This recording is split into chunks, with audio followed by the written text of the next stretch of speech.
maging Christian. So bago po ang lahat, pray muna po ulit tayo. Let's pray.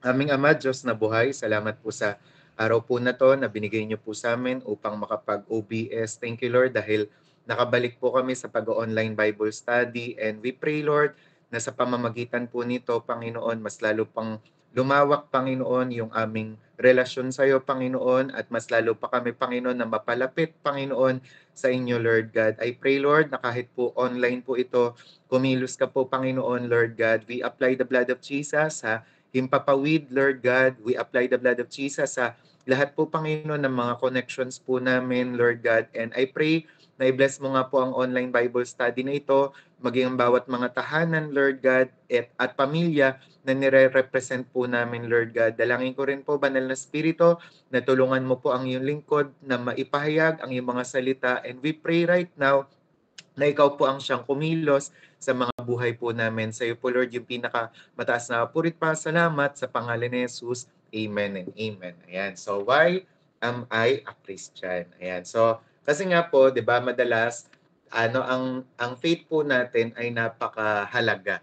Ayan, napakahalaga po ng pananampalataya natin, kaya naman dapat po alam natin ang rason bakit ba tayo naniniwala, nananampalataya, 'di ba? Sabi ng Bible sa Peter, 'di ba? Dapat daw kapag may mga nagtatanong patungkol sa pananampalataya mo, ready ka na sumagot sa kanilang mga tanong, 'di ba? And kapag halimbawa, tatanungin ka ng pamilya mo, kamag-anak mo, bakit nga ba ako dapat maniwala diyan sa Jesus na 'yan na sinasabi mo, diyan sa Kristo na 'yan na sinasabi mo? Kailangan alam mo yung sagot, 'di ba? And minsan nga lalong-lalo na sa panahon natin ngayon, maraming mga religion po ang naglipa na, maraming mga false teaching, ang mga talaga namang kumakalat ngayon. Kaya I encourage every one of us na talagang maging matibay po sa pananampalataya. Dapat alam po natin yung Bible, alam po natin bakit ka naniniwala sa faith mo, di ba? Ba't ka naniniwala kay Jesus?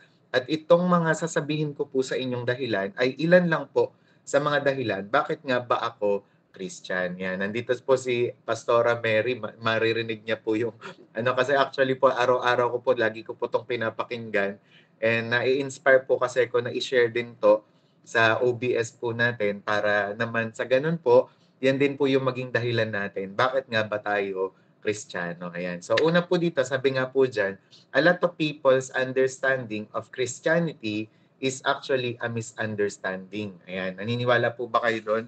Na madalas po kasi akala ng mga tao ang Kristyanismo ay religion, 'di ba? Hindi nila nauunawaan, hindi nila naiintindihan. Hindi kaya nga tayo kapag nag-share tayo ng Word of God o patungkol kay Jesus, automatically inuuna natin, sinasabi natin agad, 'di ba? Na yung share natin hindi religion, 'di ba? Kasi it's all about Jesus. Kaya naman kapag po tayo meron tayong pananampalataya sa Panginoon, we need to understand what we believe. 'Di ba? Bakit natin ba't tayo naniniwala kay Jesus? Kailangan madepensahan natin 'yon and kailangan mapagtanggol natin 'yon. And that's why it is very important for us to be able to explain what we believe and why we actually believe it, 'di ba? Pero yun nga, si Jay Jan kasi naka-encounter nga po siya, 'di ba? Doon sa isang university, pumunta po siya sa university. Tapos may nagsabi sa kanyang estudyante na sabi sabi sa kanya, I cannot believe in anything I don't understand. Sabi niya gano'n, hindi ko kayang maniwala sa mga bagay na hindi ko maintindihan. Pero ang sabi niya nga, marami daw pagkakataon sa buhay natin, hindi daw natin kailangang maintindihan ang lahat bago tayo maniwala, 'di ba? For example, sa pagsakay nga daw ng jeep, hindi mo naman kailangan systematically, 'di ba, na maintindihan bakit umaandar yung jeep, bakit yun yung driver na sakyan mo, 'di ba? O kaya naman bakit ganun yung itsura ng jeep, 'di ba? You don't understand everything, 'di ba? Pero naniniwala ka, you give your trust, 'di ba, dun sa driver kasi nga yun ang tinatawag na pananampalataya. And sabi niya nga ang sinample niya dito yung cow daw. How come daw na merong kumbaga how come daw na may itim na baka na kumakain ng berdeng damo tapos ang gatas ay puti, 'di ba? Kaya yun ang sinagot niya na minsan sa buhay din natin, hindi natin maiintindihan ng mga bagay-bagay. There is mystery talaga, may mga misteryo. Kaya naman, ang Christianity, ganun din. Minsan, hindi mo maintindihan, hindi mo ma-explain lahat-lahat, di ba? Pero naniniwala ka, di ba? And sabi nga, there's so many things in the world and in life that we don't completely understand, but that doesn't mean we don't believe it. 'Di ba? May mga pagkakataon hindi natin maintindihan itong bagay na 'to, yung ganitong bagay, 'di ba? Pero hindi naman ibig sabihin nun ay hindi na tayo maniniwala. So parang ganun din yung Kristyanismo na for example, halimbawa ngayon, kahit yung usaping Trinity, kahit nga sa mga matatalino ng tao, 'di ba? Pag-usapang Trinity, yung ano, triune being ng Diyos, hirap talaga silang mag-explain eh. Kasi talagang characteristics at nature yun ng Diyos, 'di ba? Kaya naman there are times hindi natin maintindihan pero dapat maniwala pa rin tayo. And ganun nga din yung example nung kanyang pagpunta sa isang university. Doon sa theater, kumbaga may theater kasi doon sa university nila. Tapos meron dong mga ano parang ang daming mga estudyante, ang daming mga tao. Tapos kumbaga mga nagtatanungan kasi tungkol sa pananampalataya. Ngayon meron doon isang babae na sumigaw. Sabi niya, ano yung science, dinisprove niya lahat, parang ganun. Tinagalog ko na lang po, pero parang sinasabi niya doon, sabi ng science, hindi daw totoo ang Bible. Lahat ng mga sinasabi ng Bible, hindi totoong lahat. Di ba? Pero yun nga, yung babaeng yun, tinawag niya sa stage, tapos nagkaroon sila ng, kumbaga parang discussion, tapos ang ending nung discussion nilang yon hindi nakapalag yung babae. Dahil sobrang na-exhaust na yung kanyang mga parang prinsipyo, yung kanyang paniniwala, to the point na hindi na siya makasagot na ang nanalo pa rin yung Bible, 'di ba? Hindi niya na ano, kumbaga na-disprove yung Bible kasi nga sobrang totoo yung Bible, 'di ba? Kaya dito sa atin, kagaya ng ginagawa nga ni Jayjan, ano ba yung mga rason natin? Bakit ba tayo Christian? Okay? Kahit ako po, bakit ba ako Christian? And why you should be a Christian? Number one, apat lang po to. I am a Christian because Christianity is true. Yan. Bakit nga ba tayo Christian? Bakit tayo naniniwala sa Christianity? Kasi bakit? Kasi po, simply because it is true. Yan. Dahil naniniwala tayo kay Jesus, naniniwala tayo kay Kristo, Christian tayo simply because dahil ito ang totoo. 'Di ba? Sabi nga ng 1 Corinthians 15:1 to 2, "Now brothers and sisters, I want to remind you of the gospel I preached to you, which you received and on which you have taken your stand. By this gospel you are saved if you hold firmly to the word I preached to you. Otherwise, you have believed in vain." So diyan, sinasabi ni Paul, bakit naniniwala sa Christianity, 'di ba? And so on sa verse 3 tapos sa mga susunod pa na verse, ang dami niyang mga sinabi na rason bakit siya naniniwala kay Jesus, bakit siya Kristiyano, 'di ba? And diyan sinasabi nga na totoo ang Kristyanismo. Bakit tayo Christian? Kasi totoo ang Kristyanismo. Totoo si Jesus Christ. And sabi nga, we're not just Christians because of how amazing Jesus Christ was, and He was amazing. Hindi tayo Christian dahil lang amazing si Jesus. 'Di ba? We're not just Christians because of what Jesus did in healing people. And all the miracles He did were incredible. Hindi tayo Kristiyano dahil lang sa mga pagpapagaling ni Jesus. 'Di ba? Hindi tayo Kristiyano dahil incredible yung mga himala niya. We're not just Christians because of the teachings of Jesus. And that is truly the truth and life-changing.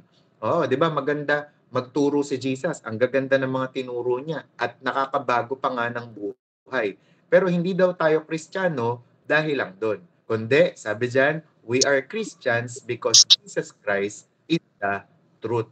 Ayan. So, ibig sabihin, nagiging Christian tayo, Kristiyano tayo dahil totoo to. Dahil totoo si Jesus Christ, 'di ba? Kaya nga alam niyo, yung resurrection nga daw, yung resurrection pa lang, 'di ba? Katunayan na po na na totoo po lahat ng mga sinabi ni Jesus. Lahat ng kanyang mga tinuro, lahat ng kanyang mga sinabi, kinonfirm 'yon at pinatunayan nung siya po ay nabuhay na maguli, 'di ba? Meron po ba kayong meron po ba kayong mga founder ng mga religion o head ng religion na namatay at nabuhay na mag-uli, 'di ba? Sa kasaysayan wala pang nakagawa, 'di ba, ng ginawa ni Jesus Christ. 'Di ba? Na pinrapisay niya ang kanyang kamatayan, 'di ba? Namatay siya para sa ating lahat tapos nabuhay na mag-uli. Walang tao na nakagawa nun. Kaya naman tayo ay Christian dahil totoo yung mga sinasabi niya. Kaya tayo, sobrang believe tayo sa Christianity, believe tayo, naniniwala at naniniwala tayo kasi nga po, totoo si Jesus at totoo ang kanyang mga sinasabi. Nung sinabi niya na mabubuhay siya, na mag-uli in 3 days, di ba? Sa ikatlong araw, di ba? Nangyari po yun. Kaya naman tayo po ay Kristiyano. Kaya nga, ito rin yung tawag doon, ikaw, sa dulo, ayan, sa dulo ng ng way, 'di ba? Merong tao na sa dulo ng way meron siyang dalawang daan na pagpipilian at sa daan na 'yon nakakita siya ng dalawang tao, isang patay, isang buhay. Kanino siya magtatanong, doon sa patay o sa buhay? 'Di ba? So kung siya ay matino, magtatanong siya doon sa buhay. And alam nyo, ang Christianity, ang Diyos ng mga Christian ay buhay. 'Di ba? Namatay siya ng minsan, pero nabuhay siya na mag-uli. Kaya karapat dapat siyang paniwalaan kasi buhay siya. 'Di ba? Kaya nga lagi ko rin sinasabi, kapag ikaw pumunta ka sa libingan ni Confucius, makikita mo yung kanyang buto doon. 'Di ba? Yung kanyang mga labi, 'di ba? Pag mo, pinuntahan mo yung libingan ni Buddha, makikita mo, o Muhammad, tumingin ka daw, 'di ba? Sa tomb o sa libingan ni Jesus, wala kang makikita ni isa. 'Di ba? Bakit? Kasi si Jesus po ay nabuhay na mag-uli. Kaya ang Kristyanismo, ang pananampalataya ko at pananampalataya mo, nyo, ay karapat dapat pong ibigay kay Jesus dahil siya po ang Diyos, 'di ba? O ang taong namatay pero nabuhay na mag-uli para sa atin. Amen? 'Di ba? Kaya number 1 na dahilan, I am a Christian because Christianity is true. And alam niyo, marami pong mga nag-disprove na niyan, 'di ba? Sabi nga nung preaching ni Ate Beck, 'di ba? Maraming mga nag-disprove na niyan, sila Josh McDowell, marami pong mga matatalinong mga tao, 'di ba? Na tinry nila na i-disprove yung resurrection, tinry nilang ipawalang bisa yung Bible, tinry nilang mag-aral ng Bible tapos parang ipalabasin na kasinungalingan lahat ng 'yon, 'di ba? Pero ang ending, na born again silang lahat. 'Di ba? Ang ending, dun sa gitna ng kanilang pagsasaliksik, na-meet nila si Jesus.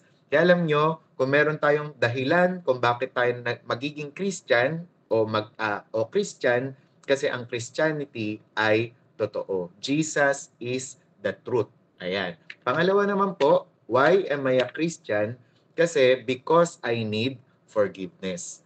Why am I a Christian? Because I need forgiveness. Kaya nga po merong isang psychiatrist, sinulat niya to, sabi, I could dismiss 95% of my patients if they could be assured of forgiveness. Ano ibig sabihin niya dyan? Diba? Sabi, i-dismiss ko yung mga pasyente ko kung ma-assure sila ng pagpapatawad. Ano ibig sabihin nun? Ikaw kasi at ako, we all need forgiveness. Diba naalala niyo yung kwento ko kay Paco? Na merong nagsabi, yung tatay ni Paco, may pinost, 'di ba, sa isang poste. Sabi doon, Paco, umuwi ka na, pinapatawad na kita. 'Di ba? Ngayon, nung pinost 'yon, yung poster na 'yon, maraming mga Paco, 'di ba? Maraming mga tao na Paco ang pangalan na nagpunta dun sa lugar. So meaning to say, ang dami ng kailangan ng pagpapatawad. Maraming mga tao, all of us, kailangan natin ng pagpapatawad. Bakit? Kasi sabi ng Romans 3:23, for all have sinned and fall short of the glory of God. Kasi lahat po tayo nagkasala. Meron po ba dito sa OBS? O meron ba dyan sa bahay nyo? Sala. Diba? And sin means failing to do what God has commanded us to do. Yun po pala ang ibig sabihin ng kasalanan. Yung failing to do what God has commanded us to do. Dahil nga, may sinabi ang Diyos, may pinag-utos ang Diyos, hindi mo nagawa, ang tawag doon, kasalanan. And whether in thought, whether in word, whether in deed, and the thing is that our actions have consequences. And alam niyo po, lahat ng mga ginagawa natin, iniisip, nadadama, kapag yan ay kasalanan, yan po ay may mga consequences. Ano ibig sabihin nun? May mga parusa. And kung may parusa po ang lahat ng kasalanan natin, anong kailangan natin? Walang iba kundi pagpapatawad.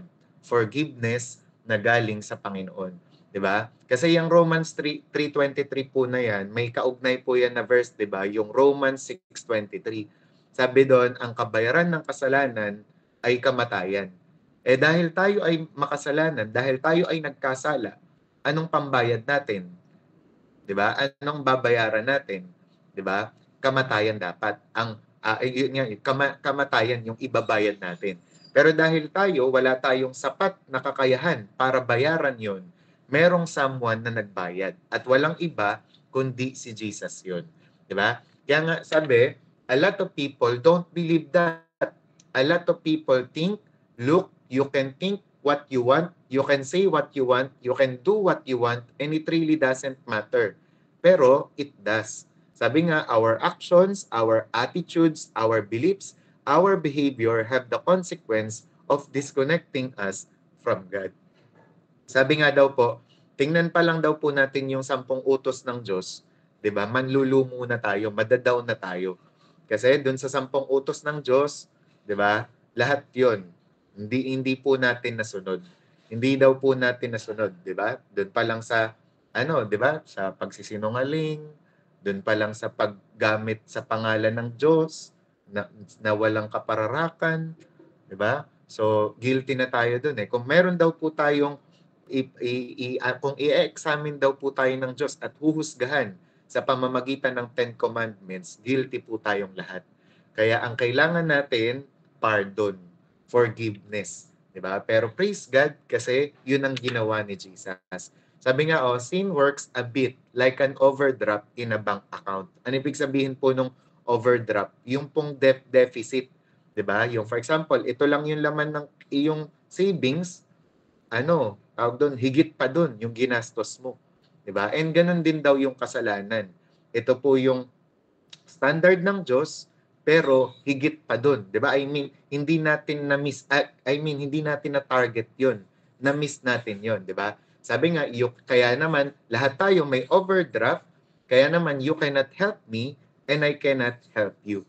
Hindi mo ko pwedeng tulungan, hindi rin kita pwedeng tulungan sa bagay na 'yan. And we all desperate for forgiveness. 'Di ba? Sobrang desperado tayo na mapatawad, 'di ba? And praise God, bakit? Kasi si Jesus nga po ay ginawa po 'yon sa mga buhay po natin.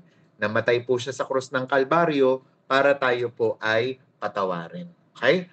Kaya yan po, unang-una, Christian tayo. Bakit? Kasi number 1, Christianity is true. Pangalawa, Christian tayo kasi we need forgiveness. And imaginein niyo po, 'di ba? Yung creator ng whole universe, yung creator of heaven and earth, binigay ang sarili niya for us to be forgiven. How marvelous it is. How amazing it is, 'di ba? Kaya naman sabi nga ng kanta, amazing love, how can it be that you, my king, would die for me? 'Di ba? Kaya kung lahat tayo makasalanan, we all need forgiveness. Kaya we need to be Christian. Okay? And then pangatlo naman, I am a Christian because Jesus Christ died for me. Yan, bakit tayo Christian? Bakit ako Christian? Bakit ikaw kailangan maging Christian? Kasi namatay si Jesus para sa iyo. Sabi nga ng Romans 8:34, who then is the one who condemns? No one. Christ Jesus who died, more than that, who was raised to life, is at the right hand of God and is also interceding for us. Di ba? Ito po yung nakaka-bless dyan na si Jesus, di ba, na siya po yung hari ng mga hari, Diyos ng mga Diyos, ay namatay para sa atin. And imagine niyo po, kaya po tayo naging Christian. Bakit? Kasi He is interceding for us. Alam niyo bakit naging Christian si Sai? Kasi pinag-pray po siya ng Panginoon. Bakit naging Christian si Ina? Kasi pinag-pray po siya ng Panginoon. Bakit naging Christian si Jess? Kasi pinag-pray po siya ng Panginoon. All of us na nakatagpo sa Panginoon bago tayo naligtas kasi pinag-pray niya tayo. 'Di ba? And imagine niyo, hari ng mga hari, Diyos ng mga Diyos, may concern po sa atin. 'Di ba? Kaya nga, sabi nga dito, ang ginawa ng Panginoon, kaya kanina 'di ba, tinapik natin yung overdraft. Yung overdraft, ang ibig sabihin niya deficit, 'di ba? Yung parang pagkukulang mo, 'di ba? Ito lang yung yung pera mo pero higit pa doon yung nagastos mo. Pero alam niyo ang ginawa ni Jesus sa krus ng Kalbaryo, ang ginawa niya daw para daw siyang nagbigay ng tseke sa atin, tapos ang pinangsulat niya ay mismong dugo niya, 'di ba? At sinilagay niya nga 'di ba, paid in full. 'Di ba? Lahat ay bayad na. 'Di ba? Nakakatuwa nga po yung kapag may mga testimony po, 'di ba? For example, yung mga testimony nila Berna noon, nila Althea noon, na nung nagkaroon daw, 'di ba, nung may sugod sa ospital na kanilang pamilya sa buhay, meron doon talagang yung na zero yung kanilang bill, 'di ba? O kaya naman nabawasan. And 'di ba kapag ganun yung nabalitaan mo, matutuwa ka. And kahit nga yung, for example, yun nga, yung usapang utang, di ba? For example, yung kanina, sinasabi ni Ate May na maganda, yung inaasahan niya, dumating na para, ang goal niya kasi, mawala na yung utang niya. Pero imagine niyo tayong lahat may utang tayo. Tapos sinabi ng Diyos, nabayad na yon, 'di ba? Anong magiging reaction mo? Wow, praise God, 'di ba? Wow, thank you Lord, 'di ba? Pag sinabi ng Panginoon, hindi mo na kailangang bayaran 'yon. Absuelto ka na, 'di ba? Hindi na talagang tuwang-tuwa ka. Kaya nga tayo, every time na naglilingkod tayo sa Panginoon, every time na nagsisimba tayo, hindi natin binabayad 'yon sa Diyos. 'Di ba? Halimbawa, gumawa ka ng mabuti, hindi mo para bayaran ng Diyos. Lahat ng ginagawa natin sa church, yung mga paglilingkod natin, itong pagba-Bible study natin, paraan to ng pasasalamat natin kay Lord.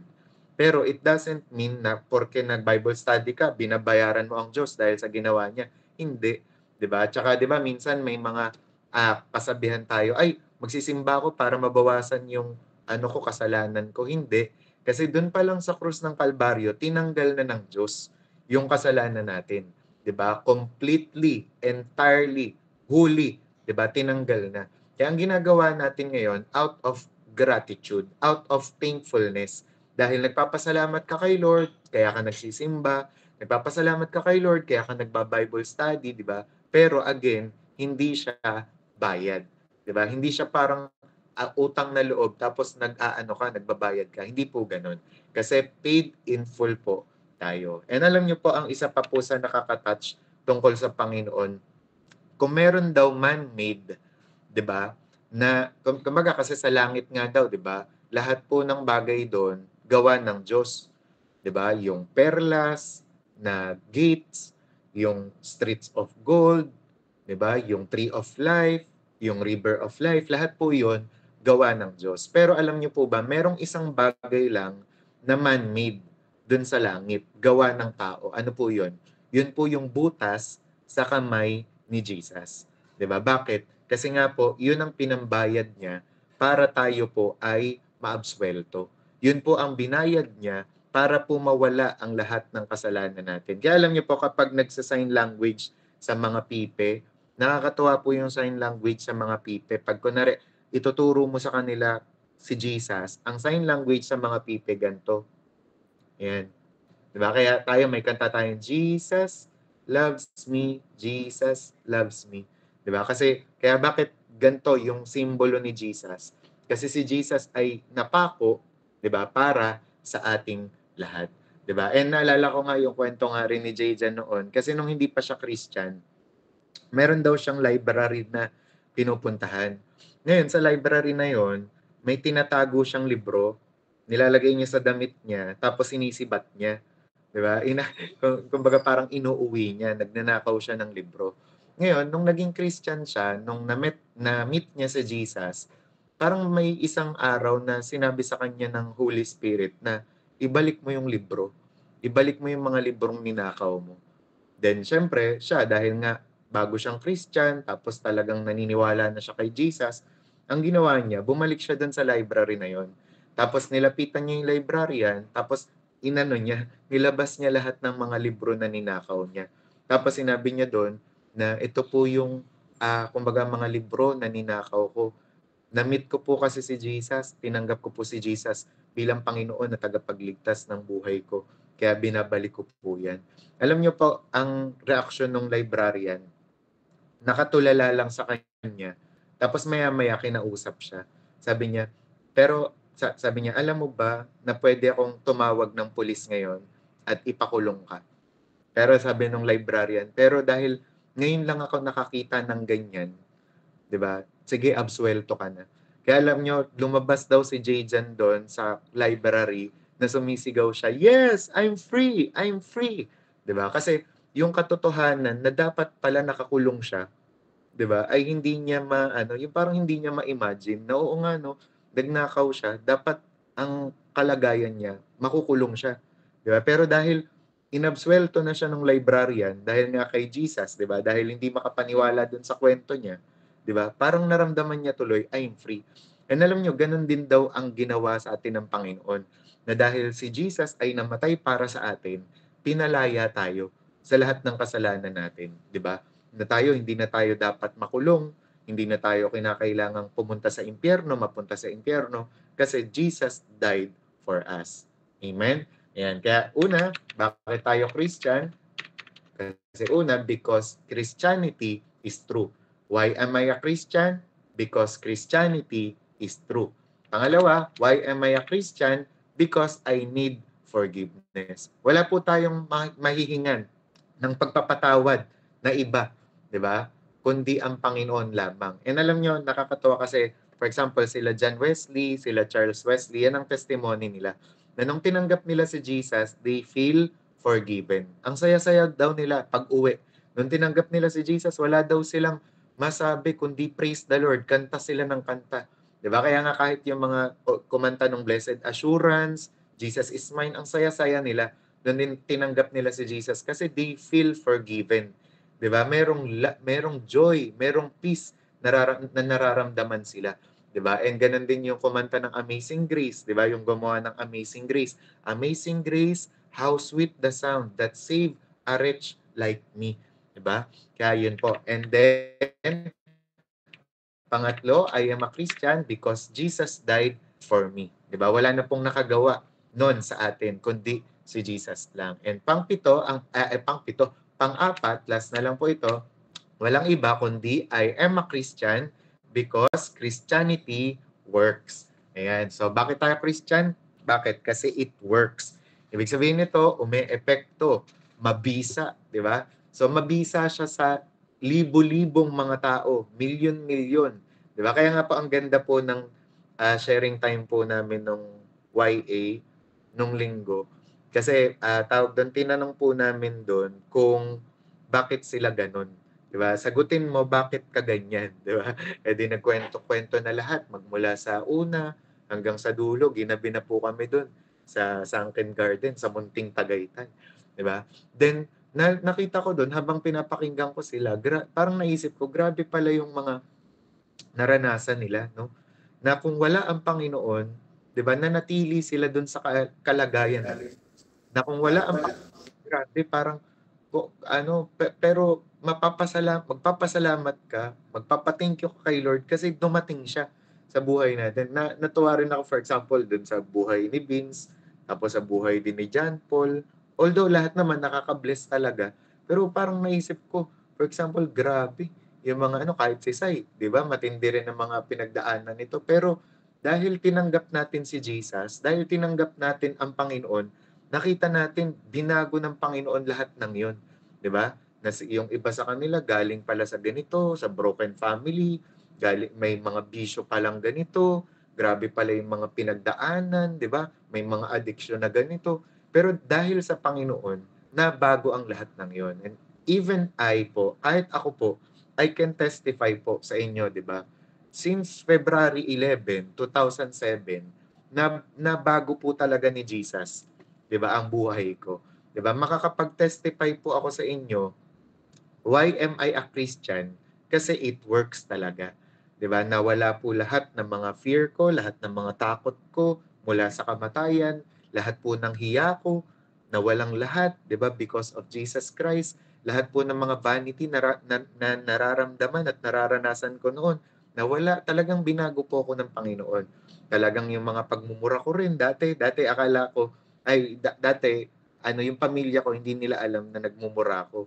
Pero lahat po ng 'yon nabago po, 'di ba? Nung ako po ay naging Christian. And masasabi ko po sa inyo, a lot of people talaga experience it, yung pagbabago ng Panginoon. Bakit? Kasi buhay ang Bible, buhay si Jesus, buhay yung pinapaniwalaan natin. That's why I believe in Jesus, that's why I am a Christian because it works. And tayo pong mga nandito, 'di ba, sa OBS, tayo pong mga nasa church, tayo pong mga naniniwala kay Jesus, Christian tayo kasi gumagana siya. It works, 'di ba?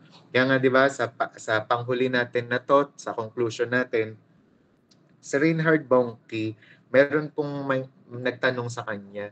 Sabi niya, kung totoo si Jesus, kung totoo yung sinasabi mong mabait siya, mabuti siya, kung totoo yung blood na yan na pinapangaral mo, then bakit maraming mga tao ganito pa rin? Bakit ang daming mga chaos sa mundo, ang daming mga kaguluhan, ang daming mga siraang buhay, 'di ba? Ang sagot niya, sabi niya, ang sagot niya doon, alam mo, ganito lang 'yan. 'Di ba? Dito sa mundo, maraming mga sabon, tama? Maraming mga factory ng sabon, ang daming mga pinoproduce na mga sabon. Pero bakit ang dami pa ring mga dirty people? Bakit ang dami pa ring mga tao na madudumi? Kasi in order na maging malinis, kailangan i-apply mo yung sabon na yon sa katawan mo. And that is how Christianity works. Sabi niyang ganun. Ganon din magwo-work yung Christianity na kailangan i-apply mo sa buhay mo. Na kung yung sabon para maging malinis ka, dapat i-apply mo sa katawan mo, ganon din yung Christianity. Para malinis ka, para umayos buhay mo, you need to apply the blood of Jesus, you need to apply Jesus in your life. Amen? Kaya ngayon po, ngayong taon ng 2025, ito po yung gusto kong pambungad na mensahe sa atin. Kasi gusto ko po, maalala natin, bakit nga ba tayo naniniwala kay Jesus? Bakit nga ba tayo Christian? Di ba? Kasi alam niyo po, meron nga po kahapon, meron po akong kausap. Nagsasabi siya ng mga problema niya. And parang nagsasabi siya ng mga ano, parang paano ba, anong gagawin, 'di ba? Ngayon, wala akong sinabi sa kanyang solusyon kundi ang maniwala kay Jesus. Sabi ko sa kanya, una mong gawin, dapat tanggapin mo si Jesus. Kasi siya ang ano, Jesus is the answer, 'di ba, to every problem. 'Di ba? 'Yun ang first step. And alam niyo po, sa lahat po ng mga nakikinig po ng boses na 'to, nakakarinig ng tinig ko, wala pong ibang makakapagbigay ng solusyon sa problema nyo, sa mga suliranin ninyo, kundi si Jesus yon, 'di ba? Si Jesus lang. Kaya kung hindi nyo pa po tinatanggap si Jesus, kung meron pa po kayong mga ano, kumbaga pagdududa kay Jesus, bakit hindi nyo po ibalik, 'di ba, ang inyong pananampalataya sa kanya, yung inyong kumpiyansa sa kanya. Kasi unang-una po, i-review lang po natin, Christianity is true po. Yan, totoo po ang Kristyanismo. Totoo si Jesus. Totoo pong nabuhay siya na mag-uli, 'di ba? Hindi po siya kasinungalingan. Kaya naman Christian po kami, 'di ba? Pangalawa po, bakit tayo kailangan maging Christian? Kasi we need forgiveness. Ayan, kasi nagpapatawad po ang Panginoon. Pangatlo, I am a Christian because Jesus died for me. Ayan, so ano, dahil po namatay po siya sa atin. And pang-apat, Christianity works. I am a Christian because it works. Kaya alam niyo po, meron po ba kayong mga kaibigan dyan, kapatid, na kailangan ng pagbabago? Meron ba kayong mga kaklase, katrabaho, na feeling mo wala ng pag-asa, kailangan niya ng pagbabago? Alam niyo, why don't you share them? Diba?